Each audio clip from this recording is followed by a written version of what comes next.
सबसे पहले आप सबको मेरी प्यार भरी नमस्कार।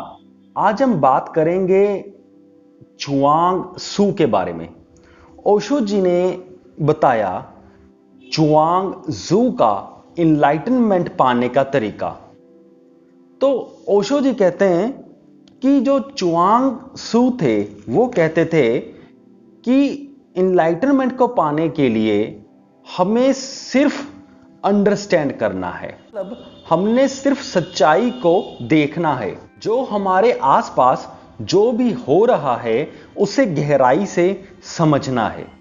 फॉर एग्जाम्पल, जैसे वो कहते हैं कि जब हमने जन्म लिया तो क्या हमारे जन्म में क्या हमारा कोई योगदान था?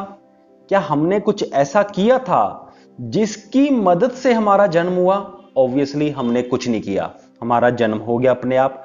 उसके बाद जब हम बड़े हुए तो क्या हमने कोई स्पेशल एफर्ट्स किए कि हम छोटे से बड़े हो जाएं?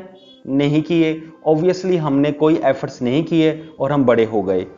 तो जब हम सांस लेते हैं तो क्या हम कोशिश करते हैं, एक्स्ट्रा एफर्ट लगाते हैं कि हम सांस ले सकें? ऑब्वियसली हम कोई एफर्ट्स नहीं लगाते। सब कुछ अपने आप ही हो रहा है, नेचुरली ही हो रहा है।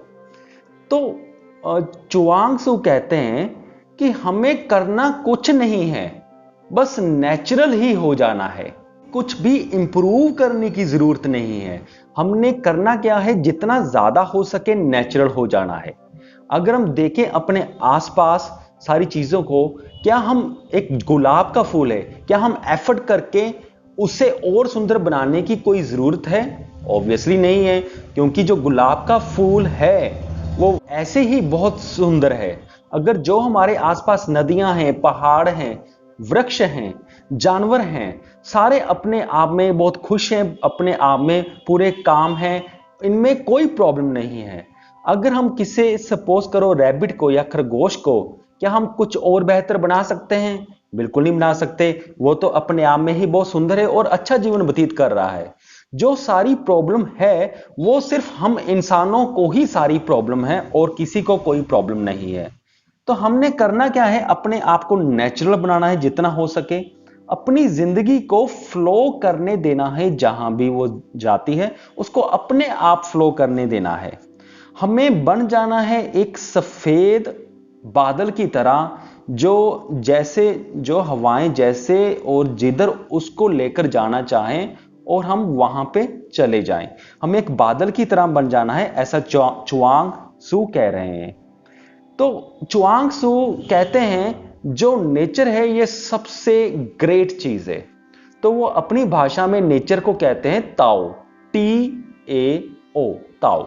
यानी कि वो अपनी भाषा में कहते हैं ये सबसे बेहतरीन चीज है और हम इसको इंप्रूव नहीं कर सकते और इसके अंदर रहकर ही हम सब कुछ पा सकते हैं, यानी कि इनलाइटनमेंट को पा सकते हैं। और वो कल्चर के अगेंस्ट बहुत है। वो कहते हैं any effort to improve upon nature is culture. यानी कि हम क्या कोशिश करते हैं, हम नेचर को भी और बेहतर बनाने की खुद से एफर्ट करते हैं। और जो हम एफर्ट्स करते हैं अपने आप को इनलाइटनमेंट तक पहुंचाने के लिए या नेचर को बेहतर बनाने के लिए, तो वो एफर्ट्स करना ही हमारी सबसे बड़ी गलती है। इससे हमारा नुकसान ही होता है। तो चुआंग सू कहते हैं कि जो भी हम एफर्ट्स करते हैं वो गलती हैं। जो ताओ है वो यानी कि ताओ यानी कि नेचर है, वही सबसे ज्यादा बढ़िया चीज है। और चुआंग सू कह रहे हैं कि हमें नेचुरल बनना है। और जो हम सोसाइटी से कोई रिलीजियस डोगमा सीखते हैं या कोई आइडियोलॉजी सीखते हैं कि ऐसे भगवान मिलेगा या वैसे मिलेगा, तो इन सब से हमें बचकर रहना है, हमें बिल्कुल नेचुरल रहना है। तो ये सारी बातें मैं अपने उनकी बातों को पढ़ करके, समझ करके, अपने वर्ड्स में जितनी मुझे समझ आई वैसे समझाने की कोशिश कर रहा हूं आपको। सो मुझे पूरी उम्मीद है कि आपको ये समझ में आ गया होगा। सो इस वीडियो को देखने के लिए आपका बहुत बहुत धन्यवाद।